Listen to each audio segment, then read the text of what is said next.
ঠান্ডা পড়েছে এখন, ভাবলাম সন্ধ্যাবেলা জলখাবারে একটু মুড়ি ভাজা আর গরম গরম চা বানিয়ে নেব। তাই আমি এই রেসিপিটা তৈরি করলাম। এখানে কড়াইয়ে তেল দিয়ে একটু বাদামগুলি ভেজে নিলাম, নিয়ে একটু পাঁপড়ও ভেজে নিলাম। পাঁপড় ভাজা হয়ে গেল, এখন আমি কড়াইয়ে একটু ঘি দিয়ে দিলাম, দিয়ে শুকনো লঙ্কা, পেঁয়াজ কুচি দিয়ে দিলাম, দিয়ে তারপর নুন আদা দিয়ে দিলাম, দিয়ে এগুলি নেড়ে একটু ভাজা হয়ে গেলে মুড়িগুলো ঢেলে দিলাম।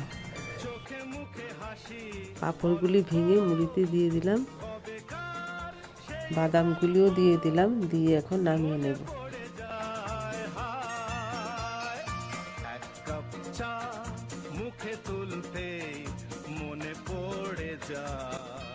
দেখুন আমার সন্ধ্যাবেলায় জলখাবার মুড়ি ভাজা গরম গরম